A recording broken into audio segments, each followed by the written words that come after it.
In the cartoon universe, the laws of physics are suspended. When animation is combined with 3D technology, filmmakers have a new opportunity to put viewers in the heart of the action. Islands of Adventure at Universal Studios Florida is home to a new attraction considered the next generation of action entertainment. Be careful. The Amazing Adventures of Spider-Man combines 3D film with synchronized live special effects and moving motion-based vehicles. Steven Spielberg consulted on the project, led by Universal Studios Senior Vice President of Design and Creative Development, Mark Woodbury.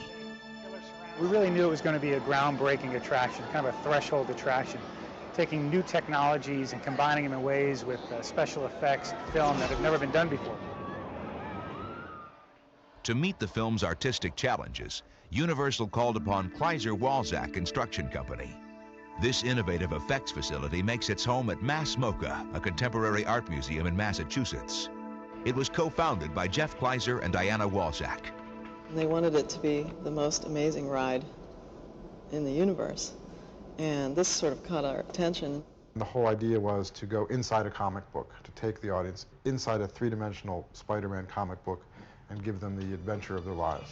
The first thing that we needed to do was define the look of the environments. Spider-Man's three-dimensional cityscapes are designed by art director Kent Michelson. Our characters are much more realistic than you might see in a two-dimensional comic book. So we had to come up with a look that was somewhere between photorealistic and the comic book look. Kent designs a series of detailed illustrations that are turned over to a team of computer animators. The color illustrations provide necessary direction for creating Spider-Man's dramatic locales. Excellent. But bringing the fantasy characters to life proves to be a greater challenge for the animation team led by Daryl Hunt. This is the first time that Spider-Man's ever been seen in 3 dimensions, and we wanted him to really look like the superhero that he is. The animators attempted to simulate Spider-Man's movements through a process called motion capture. We tried to put guys in suits and then put sensors on their bodies, but it always fell short. If what you're trying to do is create a superhuman character that's flying or leaping and spinning up, doing flips and landing sideways on walls, these are all things that a person can't do. So the filmmakers decided to abandon the motion capture work and animate Spider-Man's every move, frame by frame. I kind of picture Spidey as a gymnast or someone who just flipped off of walls or, swung on webs. It wasn't until I had to animate the first scene, which was a big dialogue piece where he interacts with the audience themselves. With Doc Ock on the loose, this could be the That part, I had to look deeper into the character. I had to find out who Spidey was. Nice shade. The ride allows viewers to experience 3D while moving around, something that's never been done before. Software designer Frank Vitz gave his breakthrough formula an appropriately animated name. We looked at what was actually happening on the screen. The images were sort of mooshing and squinching. So we came up with the term squinching as an abbreviation for this complex mathematical process. 3 years and 35 animators later, the 16,000 film frames were ready to roll at Universal Studios Florida. To showcase the film as intended, the Spider-Man team needed a special motion base to put the film audience in the heart of the action. Called a scoop, the motion base is armed with 3 computer brains that synchronize its moves with the film's on-screen action.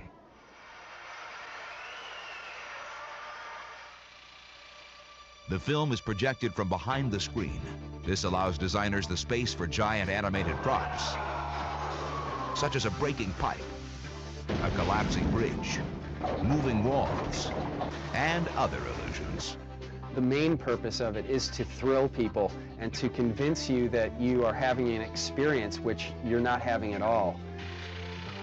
Finally, the illusion is completed with atmospheric touches, heat blasts, water sprays, fog, and wind gusts. And Spider-Man is one thing, basically made of many, many detailed, complicated pieces. It's one big illusion. For Universal's project director, Mark Watson, one illusion takes audiences on a virtual flight above the city. We've got a set piece, a falling wall set piece, and 2 projector screens on either side that fall. Along with, you can hear the turbo fans overhead.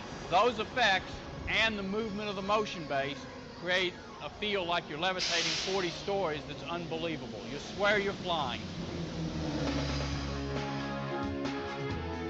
The 4-minute ride film gives audiences a new kind of action experience and sets the stage for even greater technological advances. So what happens next? For us anyway, the idea of continuing to see how far we can immerse people in a visceral, thrilling, compelling story is really where we're headed. If you dimwits think you're getting out of here, you're in for a...